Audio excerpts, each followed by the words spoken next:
हमने WHO के हिसाब से हेल्थ की डेफिनेशन को देखे, the complete soundness of the mental, physical and social wellbeing. और डिसीज में हम देखें कि जहाँ पर coming out from the disorders होता है, लेकिन अलग अलग डिसीजेस को देखें।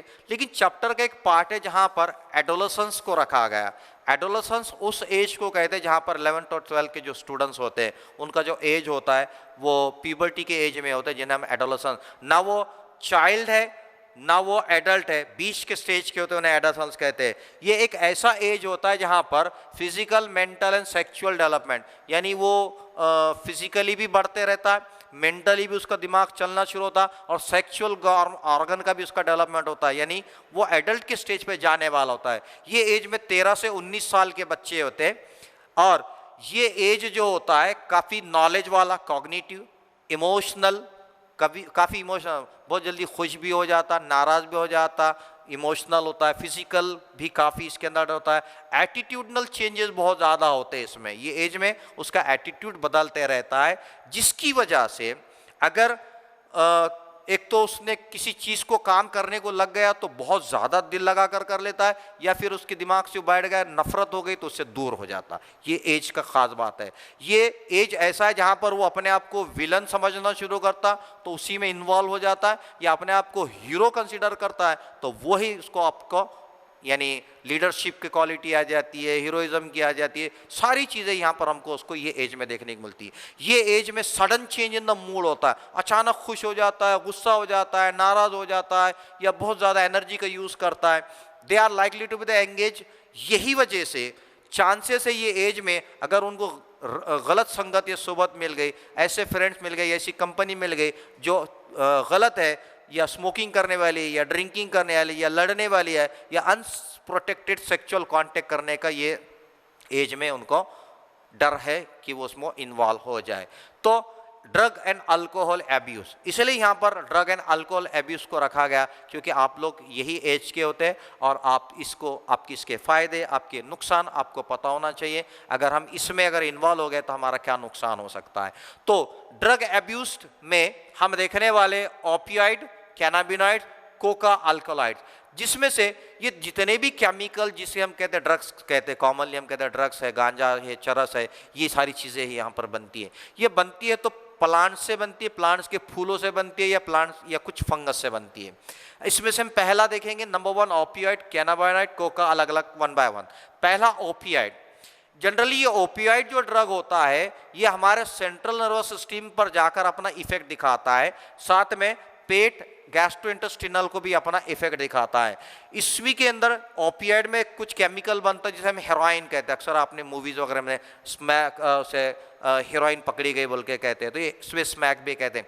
केमिकली देखे तो ये डाई एसिटिल मॉर्फाइन है जो कि एक प्लांट से बनता है। प्लांट का नाम है पापावर सोमनीफेरम। प्लांट हमारे कॉमन खसखस जो होती है ना उसका प्लांट, ये है देखिए खसखस का प्लांट, इसके अंदर से एक दूध जैसा पानी निकलता है, इसका नाम है पापावर सोमनीफेरम। ये दूध को निकाला जाता है, इसको सुखाया जाता है, और यही वो केमिकल है जिसे हम हेरोइन कहते हैं, और इसको इस्तेमाल किया जाता है अपनी नशे के लिए, अपने बॉडी के depresses the end slows down the body function. ये केमिकल क्या करता है, आपकी जो थकान है, आपका जो टेंशन है, जो परेशानी, उसको स्लो डाउन करता है और आपको सुकून लगता है, आपको अच्छा लगता है। ये है वो। दूसरा है कैनाबिनॉइड्स। कैनाबिनॉइड एक ऐसा ड्रग है जो कि ब्रेन के ऊपर अपना इफेक्ट कराता है। ये बनता है प्लांट जिसका नाम है कैनाबिस सटाइवा, जिसे हम कॉमनली गांजा बोलते हैं। ये प्लांट है देखिए कैनाबिस सटा। कैनाबिस सटाइवा के जो फूल है, ये इन फूलों को सुखाया जाता और इन फूलों से बनाया जाता वो केमिकल जिसे हम कैनाबिनॉइड कहते हैं। कुछ लोग उसे मरिजुआना कहते हैं, बाद उसे हशीश कहते हैं, बाद में उसे चरस कहा जाता, बाद उसे गांजा कहा जाता। ये अलग अलग शक्ल है इसकी देखिए, उसको कभी लीफ केस में है या फिर पत्ते में है, ये इसको नशे के लिए यूज़ किया जाता है। ये सारे प्लांट से बनते हैं। ओके, इसका काम है ये इफेक्ट करता है कार्डियोवास्कुलर सिस्टम पर भी करता है, हार्ट पर भी अपना इफेक्ट इसका दिखाता है। Then next is the cocaine जिसे हम कहते हैं, कोकेन पकड़ी गई, कोका। ये कोका भी बनता है प्लांट से, जनरली सब प्लांट से बन रहे हैं। प्लांट का नाम है एरिथ्रोजाइलम कोका, ये देखिए। और दूसरा एक प्लांट है जिसको हम दतूरा प्लांट कहते हैं। ये दतूरा बहुत कॉमन है हमारी तरफ, सब तरफ देखने को मिलता। इसके अंदर भी कुछ सीड जैसा होता है, ये निकाल कर इसका पाउडर यूज़ किया जाता। ये अगर ज़्यादा यूज़ करने में आया तो इससे होता है हेलुसिनेशन। हेलुसिनेशन मतलब जैसा कि बेहोश कर देते हैं, दिखने को वो बात कर लेता है, सब कर लेता है, या फिर दूसरी ही दुनिया में होता है, उसको वो चीज़ हम नहीं देख सकते, उसको दिखती है, उसे कहते हैं हेलुसिनेशन। हेलुसिनेशन हो जाता है, ये दवाई का इफेक्ट नर्वस सिस्टम पर हो रहा है। नेक्स्ट ड्रग है जैसे कि barbiturate, amphetamines, then benzodiazepines, then lysergic acid diethylamide LSD। ये कॉमनली नॉर्मली एक मेडिसिन के तौर पे यूज़ करते हैं डॉक्टर्स कि पेशेंट को देने के लिए। क्यों देने के लिए? अगर उन्हें बीमार है, उसको नींद नहीं आ रही, उन्हें रात भर जग रहा है, डिप्रेशन में है, ऐसे पेशेंट को दवाई देते कि उसको इलाज करने के। लेकिन कुछ लोग उसका यूज़ करते, इससे अपने दिल से लेते, बिना डॉक्टर के परमिशन के यूज़ करते, ये दवाइयों का यूज़ करते। तो ये हुआ ड्रग एब्यूज़। नेक्स्ट है मॉर्फिन। मॉर्फिन एक सेडेटिव है, दर्द को कम करने का पेन किलर होती है, जिसके वजह से इसको सर्जरी में जब कोई काट ये सर्जरी कर रहे हैं तो उस वक्त देते कि उसको दर्द नहीं होना बोल के। लेकिन adverse effect of any drug, अगर इसको मिसयूज कर रहा है, बेवजह यूज कर रहा है, बिना परमिशन के, या जो डोज डॉक्टर ने दी उससे ज्यादा यूज कर रहा है, तब उसे हम कहते हैं drug abuse. So drug abuse का नुकसान ये है कि वहां पर उसको लत लग जाती है, and it goes continuously using and becomes addicted, और एडिक्टेड हो जाता है। अभी होने की वजह क्यों है, ड्रग एब्यूज क्यों हुआ, उसको क्यों लत लगी, ये उसके रिस्पॉन्सिबल कुछ फैक्टर्स है, जिसको हम ये देखने के बाद यहाँ पर हमारा chapter will and here chapter. पहला फैक्टर है insufficient parental supervision and monitoring. कुछ पेरेंट्स ऐसे होते हैं कि बच्चे को बिल्कुल ख्याल नहीं रखते, उस पर नज़र नहीं रखते, या उसको इतना फ्रीडम दिया है कि उन्हें क्या कर रहा है, कब आ रहा है, कहाँ जा रहा है, किसके साथ जा रहा है, कोई इंफॉर्मेशन नहीं होती। ये है पहला रीजन। दूसरा रीजन है लैक ऑफ कम्युनिकेशन इंटरेक्शन। कुछ पेरेंट ऐसे होते कि सुबह उसके उठने से पहले चले जाते, उसके आने से पहले उन्हें सो जाता है ना आ जाते। नो कम्युनिकेशन, कोई बातचीत नहीं है, कोई इंटरेक्शन नहीं है, कोई उसको वक्त नहीं दे रहे, उन्हें अपनी लाइफ अपने हिसाब से जीना शुरू कर देता।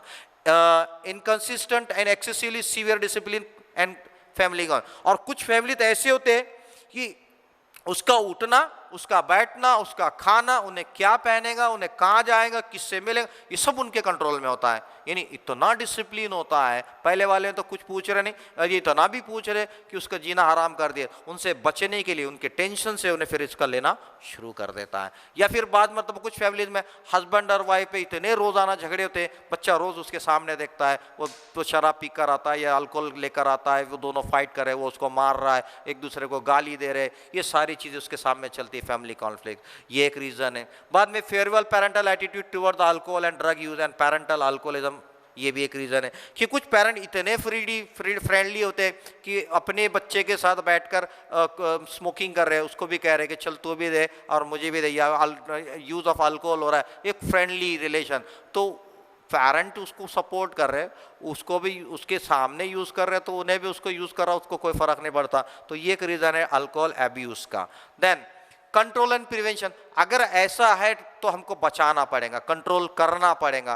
कंट्रोल करने के क्या तरीके, अगर कोई ऑलरेडी इसमें इन्वॉल्व है, तो पहला avoid undue peer pressure, avoid undue push regarding study sports and. अक्सर हम पेरेंट्स देखते हैं कि उसके पढ़ने के लिए उसके घंटे तय कर लेते हैं, उन्हें कितने घंटे बैठना, उसको डॉक्टर बनना है, ये पेरेंट तय करते हैं फोर्सली। उसको कुछ नहीं समझ रहा, उसका इंटरेस्ट क्रिकेट में और उसको फोर्स किया जा रहा है, अनड्यू प्रेशर लाया जाता है कि तू MBBS कर, तुझे डॉक्टर बनना है, मैं डॉक्टर हूँ तू बन, और लेकिन उसका इंटरेस्ट तो उधर है ही नहीं।